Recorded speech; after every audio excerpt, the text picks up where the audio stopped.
Bonsoir, la semaine dernière, vous avez voté pour le sujet de la Minute du Geek d'aujourd'hui, et c'est Archie Comics qui a remporté la victoire avec 55,9% des voix, une très large victoire donc. La société aujourd'hui connue sous le nom Archie Comics Publications a été fondée en 1939 sous le nom MLJ Comics. Ce nom était en fait tiré des initiales de ses trois fondateurs, MLJ, M comme Maurice Coyne, L comme Louis Silberkleit et J comme John L. Goldwater. MLJ Comics publie d'abord des histoires policières et de science-fiction dans la revue Blue Ribbon Comics, puis se lance dans les histoires de super-héros en 1940 en créant le personnage du Shield, un super-héros patriote qui combat les nazis dans un costume aux couleurs du drapeau américain. Ceci plus d'1 an avant la création de Captain America chez le concurrent Marvel. Le Shield deviendra la mascotte de MLJ Comics et la star de sa principale publication, Pep Comics.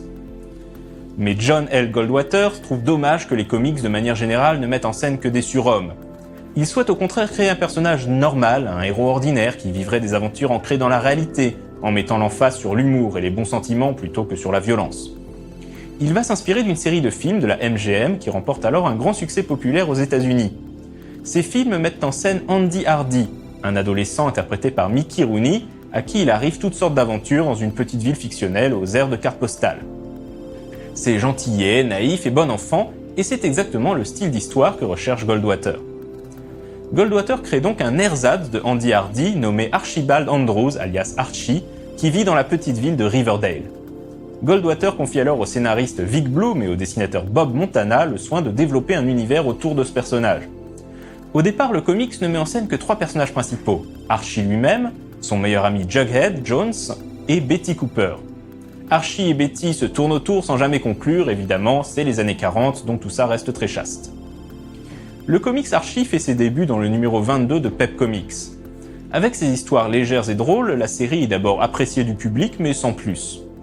Tout va toutefois changer à partir du numéro 26, et l'arrivée d'un nouveau personnage, Veronica Lodge. Entre Betty et Veronica, le cœur d'Archie balance, et ainsi commence l'un des plus célèbres triangles amoureux, si ce n'est le plus célèbre de la bande dessinée. Les lecteurs se passionnent pour la vie sentimentale d'Archie et ont des opinions très tranchées. Certains préfèrent Betty, blonde, sage et studieuse. D'autres au contraire la trouvent trop lisse et préféraient qu'Archie choisisse Veronica, brune, indépendante et volontaire. La série Archie devient si populaire et si emblématique que la revue Pep Comics est finalement rebaptisée Archie Comics et la société MLJ Comics va elle aussi finir par être renommée Archie Comics Publishing. Évidemment, le statu quo étant roi, aucune résolution ne sera apportée à ce triangle amoureux. Et au fil des années, les auteurs vont même s'amuser à troller les lecteurs en créant de nouveaux love interest pour Archie, même si la série finit toujours par revenir au triangle d'origine.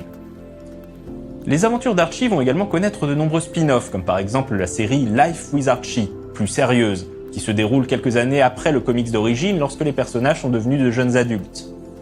Ce spin-off se scindra lui aussi en plusieurs titres parallèles, l'un où Archie a épousé Betty, un autre où Archie a épousé Veronica. Finalement, en 2014, l'éditeur décidera de mettre un terme à la série avec la mort d'Archie.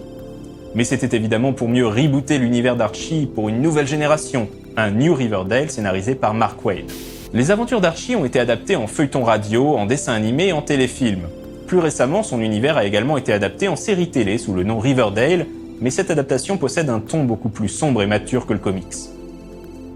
En dehors de son personnage fétiche, un autre personnage né dans les pages d'Archie Comics a connu un certain succès et de nombreuses adaptations. Il s'agit de Sabrina l'apprentie sorcière. L'éditeur est également connu des fans de jeux vidéo pour son adaptation en comics des aventures de Sonic le Hérisson. Débutée en 1993, la série a été interrompue en 2017. Sega a annoncé que c'est désormais IDW qui publierait de nouvelles aventures du Hérisson en comics, sans lien de continuité avec les histoires développées par Archie, au grand désarroi des lecteurs. Le scénariste restera toutefois le même. On restera sur une thématique comics puisque l'épisode de la semaine prochaine reviendra sur un personnage que l'on mentionnait un peu plus tôt, à savoir Captain America. À la semaine prochaine.